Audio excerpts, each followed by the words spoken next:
Salut les PoE, on se retrouve pour cette vidéo, normalement la dernière de l'analyse des combattants d'Ixalan.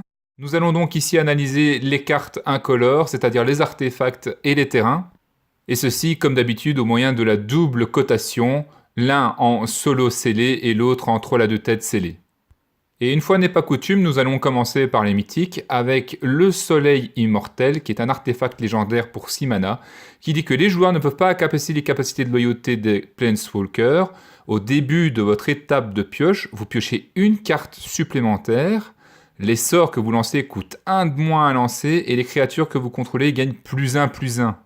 Vous avez donc de l'extra draw, un coût réduit pour tous vos sorts, un boost pour toutes vos créatures, et en plus de ça, le petit bonus qui empêche les PoE adverses d'être utilisés. Que dire de plus? On peut facilement lui donner la note de 7 en solo et de 8 en troll à deux têtes. Le Portail d'Azor est un artefact légendaire lui aussi pour 2 mana. Si vous payez 1 et que vous l'engagez, vous piochez une carte, puis vous exilez une carte de votre main. Si des cartes d'au moins 5 coups convertis en mana différents sont exilées par le Portail d'Azor, vous gagnez 5 points de vie, vous dégagez le Portail d'Azor et vous le transformez en un terrain légendaire qui s'appelle le Sanctuaire du Soleil, qui vous permet, si vous l'engagez, d'ajouter X mana de la couleur de votre choix à votre réserve, X étant votre total de points de vie. Cette carte va donc vous permettre de gérer votre pioche dans un premier temps, et si vous arrivez à le transformer, vous pourrez bénéficier d'une très bonne source de mana. Et si vous le jouez avec Azor, je ne sais pas, soyons fous, cela peut être très amusant. En tout cas pour vous. Nous pouvons donc attribuer la note de 7 autant pour le solo que pour le troll à deux têtes à cette carte. Passons à présent au rare avec le Vigildor qui est un golem, créature artefact, défenseur, 4/4 pour 4 et qui, si vous payez 2, peut se battre contre une autre créature ciblée que vous contrôlez. Quand le Vigildor meurt, ce tour-ci, vous le renvoyez sur le champ de bataille transformé sous votre contrôle et cela devient un terrain qui s'appelle la garnison de la Forge d'Or. Vous l'engagez pour avoir 2 matelas d'une couleur de votre choix dans votre réserve ou alors vous payez 4, vous l'engagez et vous créez un jeton de créature, artefact, golem 4/4. Le Vigildor peut donc éliminer des créatures en sniper, et s'il meurt, il se transforme alors pour vous donner du ramp, ou devenir une usine à golem à un prix très démocratique. Une très bonne carte, on peut lui donner à 7, aussi bien en tant que solo qu'en troll à deux têtes. Le Crochet du Capitaine est un équipement pour 3 mana, qui donne à la créature équipée +2/+0 et lui donne la menace et devient un pirate en plus de ses autres types de créatures. À chaque fois que le Crochet du Capitaine devient détaché du permanent, vous détruisez ce permanent. Équipement juste pour 1. Cela vous permettra donc de transformer l'une de vos créatures en véritable menace et en pirate. C'est un point très intéressant à souligner car il y a beaucoup de sorts intéressants dans cette tribu, capables de les booster. Nous donnerons donc à cette carte la note de 6 en solo et de 7 en troll à deux têtes. L'amalgame éveillé est une créature artefact golem pour 4 mana qui est XX, X étant égal au nombre de terrains avec un nom différent que vous contrôlez. Cette créature n'est tout simplement pas faite pour le limiter, on peut lui attribuer un 3 aussi bien en solo qu'en troll à deux têtes. La pierre tombale silencieuse est un artefact pour 1 mana qui empêche les cartes dans les cimetières d'être la cible de sorts ou de capacités.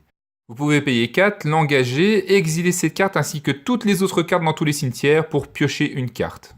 Cette carte est donc extrêmement situationnelle et constitue plus une carte de sideboard, on lui mettra quand même 2 en troll à deux têtes.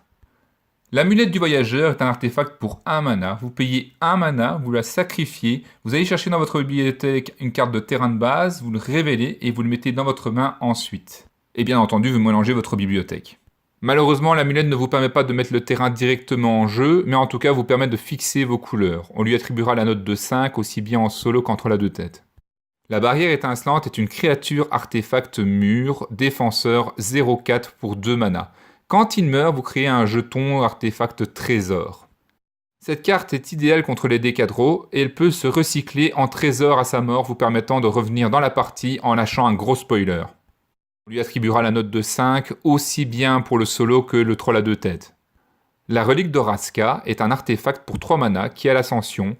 Vous l'engagez, vous gagnez 1 mana incolore, et vous pouvez aussi l'engager pour le sacrifier. À ce moment-là, vous gagnerez 3 points de vie et vous piocherez une carte. Mais vous ne pourrez activer cette capacité que si vous avez l'agrément de la cité. Bref, ça rampe et ça se recycle instantanément si vous le piochez en fin de partie. Ce n'est donc pas mauvais. On peut y attribuer facilement la note de 5 autant sur le solo que pour le troll à deux têtes. Le harnais d'enjambeur est un équipement pour 3 mana qui confère à la créature qui est équipée un bonus de +1/+1 et la célérité, pour un équipement qui coûte 1.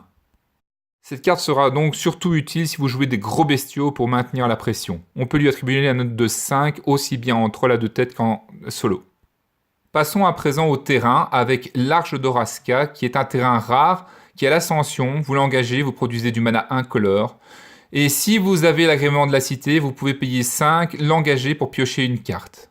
Ce terrain est donc intéressant en raison du fait qu'il n'est pas compliqué d'avoir l'agrément de la cité, mais du fait de sa production du mana incolore, il sera toutefois à éviter dans les decks solo à 3 couleurs.